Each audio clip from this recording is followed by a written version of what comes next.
द्रौपदी अग्नि से जन्मी हुई एक राजकुमारी।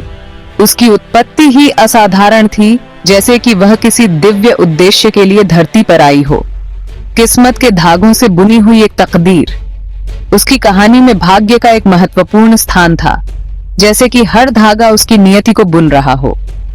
वो राजा द्रुपद की बेटी थी। राजा द्रुपद, जो अपने समय के एक महान योद्धा और शासक थे, उनकी संतान होने का गर्व द्रौपदी के व्यक्तित्व में झलकता था। पांचाल की ये राजकुमारी अपनी खूबसूरती, बुद्धिमत्ता और दृढ़ इच्छा शक्ति के लिए जानी जाती थी। उसकी सुंदरता केवल बाहरी नहीं थी, बल्कि उसकी आत्मा की गहराई में भी थी। द्रौपदी कोई साधारण महिला नहीं थी। उसकी उपस्थिति में एक अद्वितीय शक्ति और गरिमा थी, जो उसे भीड़ से अलग करती थी। वो रानियों में रानी थी। उसकी शाही स्थिति ने उसे एक विशेष स्थान दिया, लेकिन उसकी योग्यता ने उसे और भी ऊंचा उठाया। उनका हृदय साहस और करुणा से भरा था। वह न केवल एक योद्धा थी, बल्कि एक संवेदनशील और दयालु आत्मा भी थी। वो एक ऐसी महिला थी जो अपनी कीमत जानती थी। उसकी आत्मसम्मान और आत्मविश्वास ने उसे और भी मजबूत बनाया। द्रौपदी का विवाह 5 पांडव भाइयों से हुआ था। यह विवाह एक अद्वितीय और ऐतिहासिक घटना थी, जिसने उसे महाभारत की कथा में एक महत्वपूर्ण स्थान दिया। यह कोई साधारण विवाह नहीं था। यह एक दिव्य योजना का हिस्सा था, जो नियति द्वारा निर्धारित किया गया था। ये तो खुद नियति द्वारा रचा गया एक मिलन था। इस विवाह ने द्रौपदी को एक नई पहचान और एक नया उद्देश्य दिया। पांडव धर्मी योद्धा थे। हर एक गुणों का एक अलग पहलू था। वे सभी अपने अपने तरीके से महान थे, और द्रौपदी के लिए उनका प्यार और सम्मान अटूट था। द्रौपदी के लिए उनका प्यार गहरा और सच्चा था। उनके बीच का बंधन केवल प्रेम का नहीं, बल्कि विश्वास और सम्मान का भी था। वो उन्हें अपना सम्मान, अपना विश्वास पात्र और अपनी रानी मानते थे। द्रौपदी ने भी अपने पतियों के प्रति वही सम्मान और प्रेम दिखाया, जो उसने उनसे प्राप्त किया। पासे लुढ़के वे लकड़ी के बोर्ड पर घूमते हुए अपनी किस्मत का फैसला सुनाने वाले थे। किस्मत ने अपनी सांसें रोक ली। हर कोई अपनी जगह पर जमे हुए परिणाम का इंतजार कर रहा था। खेल शुरू हो चुका था। घमंड और मौके का एक खतरनाक खेल। यह सिर्फ एक खेल नहीं था, यह सम्मान और भविष्य की लड़ाई थी। युधिष्ठिर, सबसे बड़े पांडव, अपनी धार्मिकता के लिए प्रसिद्ध थे। उनकी बुद्धिमानी और न्यायप्रियता की कहानियां दूर दूर तक फैली थीं, लेकिन वो भी पासे के जाल में फंस गए। उनकी आंखों में चिंता की लकीरें साफ दिखाई दे रही थीं। उन्होंने अपने चचेरे भाइयों कौरवों के खिलाफ छल से रचे गए खेल में दांव लगाया। ये खेल सिर्फ चालाकी का नहीं, बल्कि धोखे का भी था। दांव जितना किसी ने सोचा था, उससे कहीं ज्यादा ऊंचा था। हर दांव के साथ तनाव और बढ़ता गया। पांडवों का भाग्य अधर में लटक गया था। हर कोई अपनी सांसें थामे परिणाम का इंतजार कर रहा था। पासे के हर दांव के साथ युधिष्ठिर कुछ और हारते गए।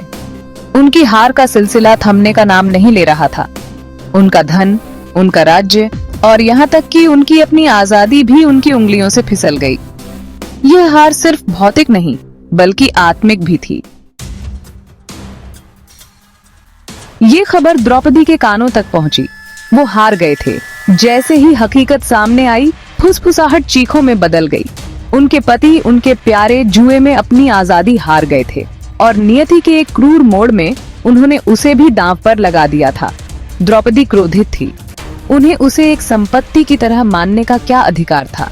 वो एक रानी थी, सदाचार और ताकत की महिला। वो उसका राज्य छीन सकते थे, लेकिन उसकी आत्मा को कभी नहीं छीन सकते थे। सभा भवन कौरवों और उनके सहयोगियों से भरा हुआ था। ये सम्मान की जगह मानी जाती थी, लेकिन उस दिन यहाँ द्वेष की गंध थी। उन्होंने द्रौपदी को बुलवाया। उसे एक साधारण अपराधी की तरह सभा भवन में घसीटा गया। वो सीधी खड़ी रहीं। उनका सिर ऊंचा था। उनकी क्रूरता के आगे झुकने से इनकार कर दिया। उसकी आंखों में विद्रोह की लपटें थीं। उसकी आवाज हॉल में गूंज उठी। मैं एक रानी हूं, 5 वीर राजाओं की पत्नी। तुम मेरे साथ इतना अनादर कैसे कर सकते हो? उसके चारों ओर कौरव हंसे। उनका नेता दुर्योधन उसके अपमान का आनंद ले रहा था। उसने अपने भाई दुशासन को उसे वस्त्रहीन करने का आदेश दिया। वो उसकी आत्मा को तोड़ना चाहता था, उसे एक मिसाल बनाना चाहता था, लेकिन द्रौपदी नहीं टूटी। मैं बुजुर्गों से अपील करती हूँ, वो चिल्लाई। उसकी आवाज पीड़ा से भरी हुई थी। क्या एक महिला के साथ इस तरह का व्यवहार करना उचित है? लेकिन उसकी दलीलें बहरे कानों पर पड़ीं। बुजुर्ग अपनी शपथ से बंधे या डर से अंधे चुप रहे। भीष्म का ज्ञान कहाँ था? विदुर की धार्मिकता कहाँ थी? वे चुप रहे। उनकी चुप्पी एक अग्लुषणीय शोर थी।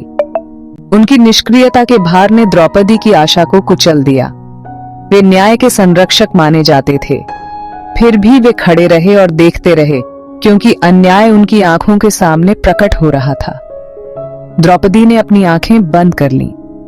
निराशा उसे घेरने लगी, लेकिन तभी उसके भीतर एक चिंगारी भड़क उठी। आस्था की, अटूट विश्वास की चिंगारी। वो उनके कार्यों से परिभाषित नहीं होगी, वो उन्हें खुद को तोड़ने नहीं देगी। उसने कृष्ण, दिव्य ग्वाला, अपने मित्र, अपने रक्षक को पुकारा, गोविंदा मुझे बचा लो। उसकी प्रार्थना हॉल में गूंज उठी, न्याय के लिए एक हताश याचना। और कृष्ण ने अपनी असीम दया में उत्तर दिया। जैसे ही दुशासन ने उसकी साड़ी खोलने की कोशिश की, वो जादुई रूप से लंबी होती गई। गज और गज कपड़ा उससे बहता रहा, नीले रंग की एक अंतहीन धारा। उसने खींचा और खींचा, लेकिन वो अंत तक नहीं पहुंच सका। द्रौपदी के सम्मान को दैवीय हस्तक्षेप द्वारा संरक्षित किया गया था। हॉल सन्नाटे में डूब गया। कौरव विस्मय और भय से देखते रहे। द्रौपदी सीधी खड़ी रही, उनकी गरिमा बरकरार रही। अपमान का प्रयास उल्टा पड़ गया था।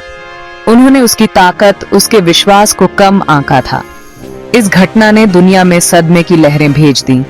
इसने कौरवों की क्रूरता और पांडवों की लाचारी को उजागर किया। यह एक कठोर अनुस्मारक था कि सबसे शक्तिशाली को भी नीचा दिखाया जा सकता है, और यह कि प्रतिकूल परिस्थितियों में भी विश्वास और साहस की जीत हो सकती है। द्रौपदी के अपमान ने युद्ध के बीज बो दिए। यह अपमान केवल एक महिला का नहीं था, बल्कि पूरे समाज और न्याय का था। पांडव शर्मिंदा और क्रोधित होकर बदला लेने की कसम खाई। उनके दिलों में जलती हुई आग ने उन्हें न्याय के मार्ग पर चलने के लिए प्रेरित किया। कौरव गर्व से अंधे होकर और अपराध बोध से ग्रसित होकर अपने कार्यों के लिए प्रायश्चित करने से इनकार कर दिया। उनके अहंकार ने उन्हें विनाश की ओर धकेल दिया। पासे के खेल ने घटनाओं की एक श्रृंखला शुरू कर दी थी, जिसका समापन कुरुक्षेत्र के महाकाव्य युद्ध में होगा। यह खेल केवल एक खेल नहीं था, बल्कि भाग्य का एक मोड़ था। द्रौपदी की दुर्दशा एक रैली का नारा बन गई। उसकी आवाज ने न्याय और प्रतिशोध की पुकार को और भी प्रबल बना दिया। उसके आंसुओं ने प्रतिशोध के बीजों को सींचा। हर आंसू ने पांडवों के संकल्प को और भी मजबूत किया।